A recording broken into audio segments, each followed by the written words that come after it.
Hello and welcome back to 1874. It's time for another show that's sponsored by Match Bingo. If you head to 1874.io/matchbingo, you'll be able to buy yourself some bingo cards around all the football that's on at the moment. They cost £2. If you buy 4, you get 1 free. You can win between £25 and £250. I've won a couple of times myself, although not for a while. So if you want to make the football a little bit more fun, although I will say that all the football at the moment has been pretty fun anyway, except if you're a Villa fan, then get yourself some bingo cards and you've got a chance of winning some money. Use our link and that helps us as a channel. I'm your host, as ever, Dan Bardell, and I'm absolutely delighted to be joined by Alex Keble, who's a tactics writer for BBC. He's in the Villa programme now as well. He probably wrote everywhere at this point, Alex. Alex is going to come on and talk some tactics with us. I mean, or lack of tactics, as the first 2 games have been for Aston Villa Football Club. Alex is also a Villa fan. How are you, mate? Yeah, very good. Thanks for having me on. I'm a big fan of the show, so yeah, it's good to be involved. What have you got then? Because I mean, I can see you've got some notes in front of you. I imagine if you're I can imagine if you're a tactics enthusiast like you, the first 2 games have probably frustrated you ever so slightly. Yeah, I mean, there's plenty to talk about, just nothing positive. I mean, it was absolutely abysmal, wasn't it, that Brentford performance? It does just feel like Emery completely got that one wrong. I don't want to be hyperbolic. We're only 2 games in, and he's obviously a genius, a tactical genius, as well as just a brilliant Villa manager. But I sort of think that Brentford, from his perspective, like an Emery performance might have been his worst performance I've seen at Villa. I just feel like he got it completely wrong tactically. He basically played, as far as I could see, the exact same system as the Newcastle game, despite it being a completely different kind of opponent. So yeah, plenty to talk about. Do you want to sort of start there with what went wrong against Brentford? Is that a good place to start? Yeah, I think so. I think it surprised me that he pretty much kept it exactly the same, although there was added caveats because there was more confusion in there because obviously Mings had to play right centre-back, which made it a little bit more unbalanced than it was against Newcastle. It didn't feel like we did much right against Newcastle, as you mentioned as well. It's different opponents. So to see kind of nothing change was a surprise to me. What was it that made Brentford kind of different opponents to Newcastle and about why that system didn't work? I think the main thing, as I'm sure everyone noticed, it was a pretty straightforward tactical battle. Brentford were really deep, really narrow, really compact, just squeezed all that space between the lines.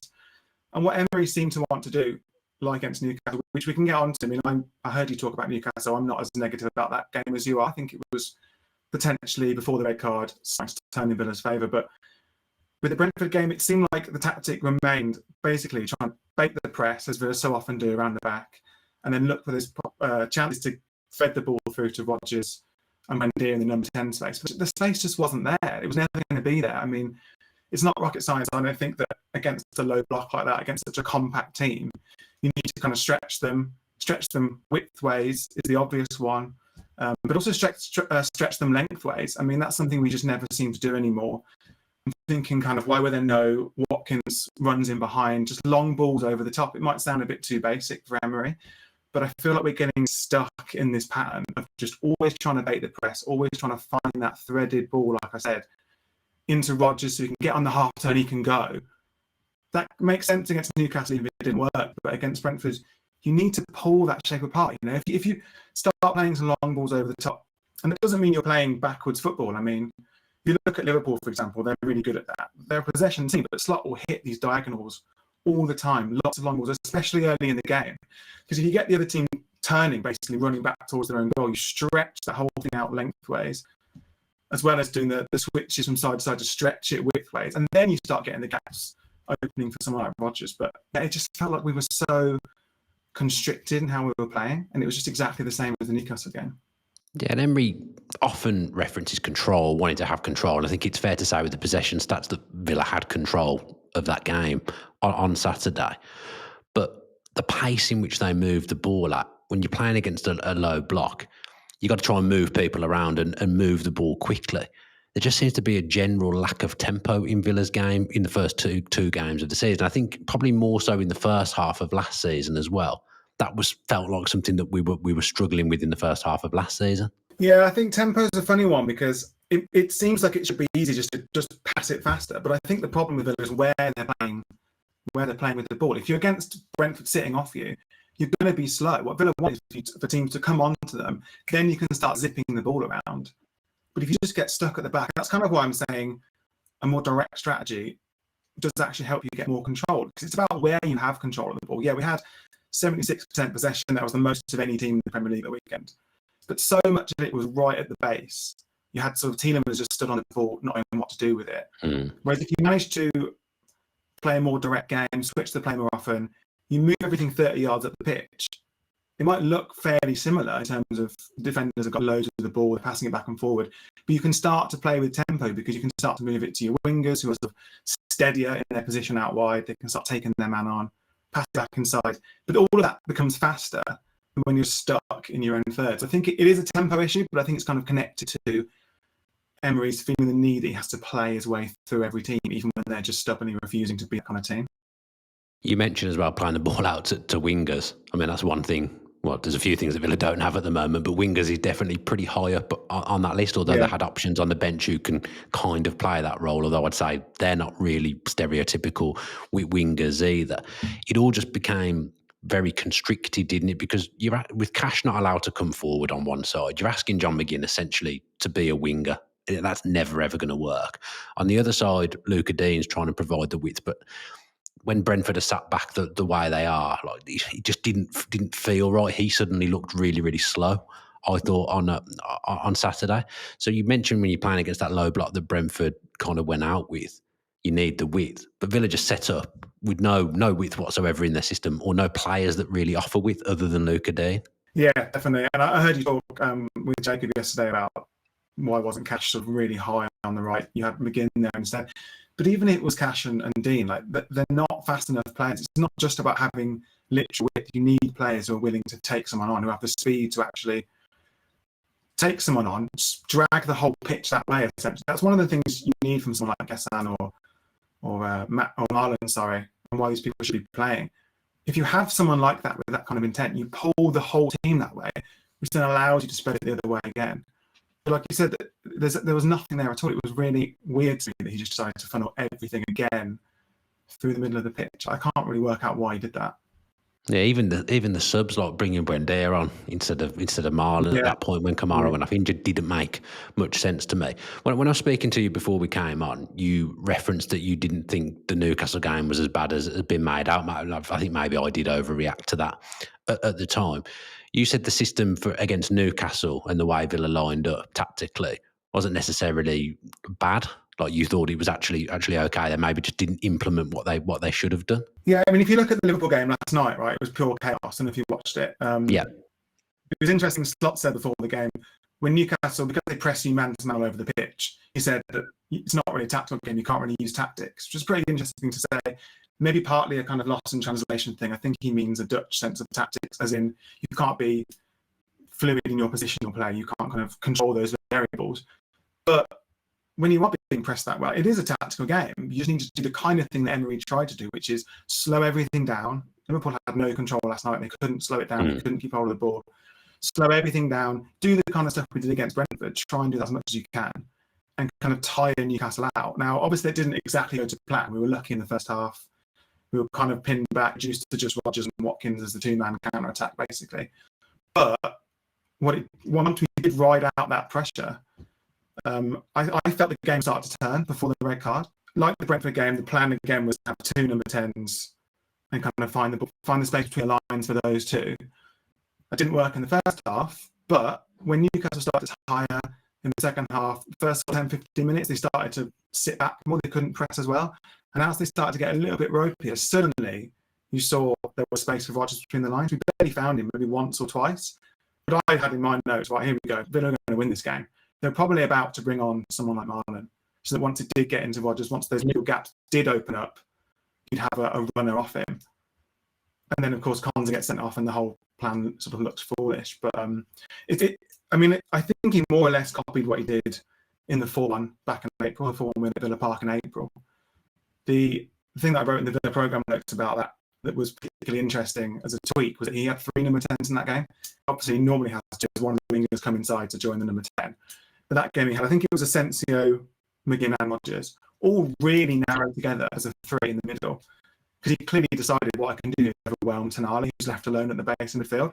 And we had a 3-on-1 there, and it just worked perfectly. So that's why he went with the plan this time. It was only 2, basically, I think because we don't have enough of a 10s, he wants to censor in, obviously. And like I say, in the second half, it kind of started to turn in Villa's favour that same pattern was happening. Tonali was getting caught out. But the red cards sort of changed that game. So yeah, I mean, I remember the start of the second half. I was sitting the whole 10. They were attacking the whole 10. It did feel like a bit of pressure was starting to build, and then obviously we came forward. A rare time, Cash came forward. He crossed the ball. We give the ball away. We get caught in transition, and obviously Conser ends up getting sent off, and then it's a completely different game. With you mentioned that Newcastle game that we won 4-1. I think McGinn played on the left that day, and I think Rodgers would have been the right 10. Whereas against Newcastle this season, it's the other way round. Can you think of a reason why he's? I mean, I'd rather not see Rodgers on the right. If I'm being completely honest, I'd rather see him from the left 10 position. But can you kind of think why he's changed that this season and he wasn't doing that last season? I've put you on the spot there. There were definitely moments in the first half against Newcastle when McGinn turning inside onto his left foot looked like it could be an opening. You know, is there something in that? I couldn't really say to you why he swapped those around. I mean, they were both looking to get quite narrow. I think he obviously trusts McGinn defensively more, so perhaps it's something you saw on that side of the pitch. Livramento, perhaps. Yeah, possibly. Yeah. Where do Villa kind of go from here? Because it's been two very, very stodgy, underwhelming performances. They're gonna have to be some kind of reaction on Sunday against Crystal Palace. There's probably gonna have to be a couple of changes. We don't know whether Villa will bring in someone new. There might be some new players available, although I would probably suggest even if we sign someone, they're not going to come straight into the 11. We're seeing the way that Gasson at the moment is being eased in. Palace, again, a very different opponent, an opponent that Villa have struggled with over the last few years, more so away from home and at Wembley than at Villa Park, but still players that seem to score against us every time, the likes of Mateta and Sarr. How are you thinking that he might shift things for this game? Because something is going to have to turn and something is going to have to change. If I could come on and tell you how to beat Palace, then I'll be better than Emery because he's tried everything against them, right? It's our bogey team. So there's only so much I can say on that. But the main thing to do, I would say about, and again, you're seeing this in the programme this weekend, is just don't fall into their trap. Just don't play into their hands. I mean, if Villa play the same way again, they will, as against Brentford and Newcastle, they will get beaten, I think, because Glasnow's pressing traps are just absolutely superb. It's exactly when to snap into those challenges in midfield. They're such an explosive team, Palace. And it happens again and again. You go back to the semi-final defeat, the 3-0, the first and third Palace goals were a bit of a player just getting caught in midfield in a tackle, and he just makes through and scores. Happens so often. In the 4-1 at Selhurst Park, Emery got on his own head, moved to a 3-4-3, which he doesn't normally do, like an outright back three, to try and solve it that way. And we just looked so disjointed, we couldn't get our passing networks going at all because we weren't used to it. I mean, again, this is in the programme, but we were tackled on average 10.2 times last season. In that game, we were tackled 21 times at Selhurst Park, so double our average because we just couldn't work out what to do with their press. So it's just don't fall into the trap. And it comes back to what I was saying before, I think, which is we need to start going longer. I mean, in that 4-1 game, the goal that we scored was a Martinez goal kick flicked on by Watkins, and Roger scored. But we did it maybe once or twice in the game. We need to be maybe humble, is the right word, a bit more humility about how we play, which I think gets into something else I want to talk about in terms of the general direction under Emery and the direction of the Premier League. I mean, when he first arrived, he was at the absolute cutting edge of tactics around Europe. That press baiting, as I've already talked about, was pretty new at the time. Not many managers were doing it, and Villa just constantly caught teams out. These days, teams won't they've solved that. They've worked that out for them. And the point of that press baiting is to create these kind of artificial transitions, right? So when you finally do break that press, it looks like a counter-attack. You've suddenly got Rodgers on a half-turn, you've got runners. And teams, again, at first, when it was cutting edge, were going, how did they get 4-on-4 out of nowhere when they had the ball? It looks like a counter-attack. But again, that doesn't really, it's not working anymore. So you've got to try something different. And I think the direction the Premier League is taking is away from that as well. We're seeing a lot more direct football. Thomas Frank at Spurs is a great example of that. I mentioned earlier Liverpool being more vertical. Man City, a lot more vertical and direct these days. They're trying to sort of stretch the pitch lengthways far more often. So basically, Villa needs to do that, I think, in general, and specifically against Palace. Just don't let them press you in the middle. Just bypass that midfield. Go longer. And one idea I've had that, again, is something that's an increasing trend in the Premier League around Europe, is trying to find new ways to get your playmaker on the ball. We've got Tielemans getting stuck in that sort of second line in midfield. Obviously, Villa, plenty of times in the past, have had Kamara drop into the back three. But I wonder if he could think about Tielemans dropping into the back three. And the idea there being not just to pass it into Rodgers, but to actually be able to go along, hit some long diagonals from deep, because no one's going to press you on that first line, especially Palace. They're going to wait for it to get into midfield. Yeah, it's been a real problem in the first few games getting Tielemans on the ball. Obviously, he changed positions because of the injury on Saturday against Brentford. You kind of talk about the trends of the Premier League and how the Premier League's changing and teams are lining up tactically. For Villa to move on and evolve to that trend, I'd suggest there just has to be more pace in the team. We've looked very one-paced in the first two games. At the moment, for Villa to play that way, there'd have to be 3 or 4 changes to that 11, I would suggest. I mean, surely Emery is in there thinking that was a mistake, the Brentford game. I think he will check that up. I think Marlon coming in is quite likely as an easy way to shake things up. But yeah, new signings as well. I think Nicholas Jackson rumours are pretty interesting because he's so good at running in behind. That's kind of the main way he plays. So good at making those runs for Palmer. So that strikes me as a kind of player that again adds pace, adds that kind of directness, that verticality that the Villa might be looking for. But yeah, absolutely more pace in the team. I mean, was it 7 of the 11 played for Gerrard? It was a high number. Would have been 8 if Conza had been fit to play. It's an old team. It's an old first team, which is not surprising because they've already been there for 4 or 5 years. And you really feel it, right? It just feels so tired and laboured and fresh minds, fresh legs.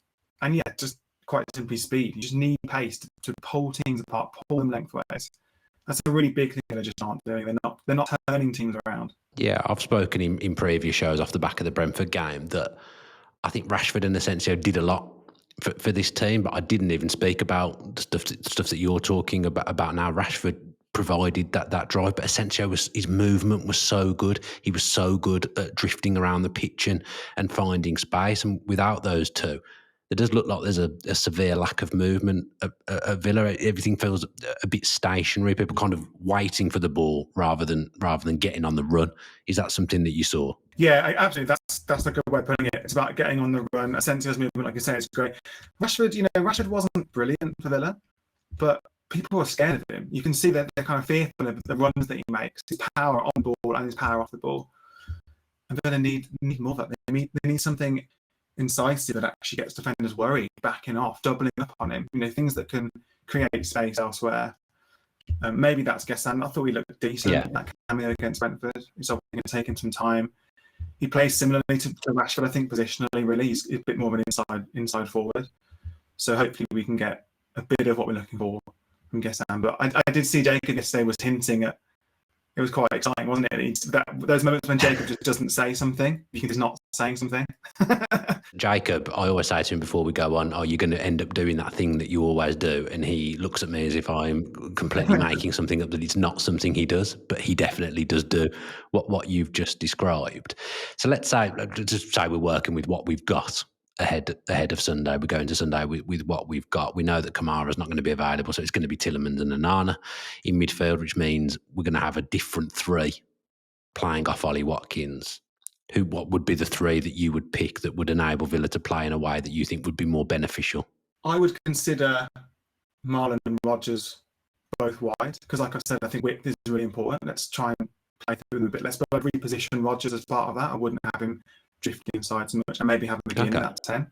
So you've still got solid numbers there. I mean, Wharton is such a great player. You need energy, and I quite like the idea of McGinn tracking Wharton pretty close. I think he would do a good job on that. Closing him down, getting him before we can play those amazing little passes around the corner that set Palace away. So yeah, I mean, that way you've kind of got a 3-man midfield because McGinn can drop deeper. Rodgers maybe stretching on the left, Marlon stretching on the right, go a bit more direct that way. More or less doing the inverse of what we did against which was just ultra narrow. Hopefully that would be the opposite of the result as well. I've got to say I am a bit worried about Sunday just because it's Palace and Munoz, the right wing back. I think he always causes us problems when you got Sarr just inside of him as well. I can just see that side being a problem. Looking into the game, I'm already having nightmares about that side of the pitch. Yeah, and that's something again I've put in the program notes that I wrote. That's my worry as well, which maybe makes that a terrible idea to put Rodgers outside. Maybe you do want someone more secure there. But I mean, certainly I think Dean will play, even though we probably all want at this point to see Maatsen come in just to get a bit more speed on that side. Yeah, it's really tough. I mean, I wouldn't be surprised Emery looking again on the left for that reason. So we can really double up with Dean and kind of essentially there'll be times when you see this quite a lot with Emery.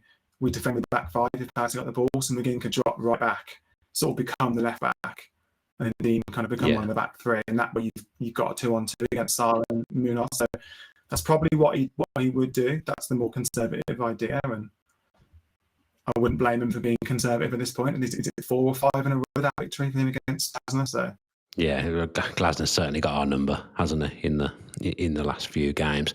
Right, Alex, thank you ever so much for joining me today. Fascinating to talk to you. It's so good to talk to someone who's like a tactics expert, because we all think we know about football, but I can never get across tactically what I want to get across, whereas you're perfect at putting it across. So it's great to have you on the show, and I'm sure we'll have you on again in the very, very near future. And good luck with your program notes ahead of the game on Sunday, mate. Thanks very much, and thank you for having me on. I think you and Jacob always talk really about tactics for what it's worth, but yeah. It's very kind. Thanks. Maybe I'll start calling myself a tactics expert then, if you think it's okay. That's good enough for me. Thank you to everyone that has watched today on YouTube. If you could give us a like, subscribe with your post notifications on, and leave us a comment with your thoughts on Villa tactically at the moment as well, that would be great. Maybe Alex will reply to a few of you in the comments as well, because he is an expert and he'll be able to offer you more than me. If you're listening via Spotify or Apple, 5 stars, comment, reviews, all those things are appreciated. And don't forget to check out Match Bingo as well. That really helps us as a channel if you can sign up and have a pop at that. Be more content coming through the week. Obviously, we'll have the Stato preview and the game preview for Crystal Palace with Dave Reed on Thursday and Friday. And there'll be something coming up tomorrow. As yet, I don't know what it is, but I'll be doing something on the channel tomorrow as well. Probably a transfer talk live, I would expect. And we'll see if Jacob Tanswell is around, maybe for some sneaky contract or transfer news. Have a great rest of your Tuesday. I'm on TalkSport 2. Actually, no, this won't be coming out before I'm on TalkSport 2, so completely ignore that. Have a great rest of your Tuesday, and as always, up the Villa.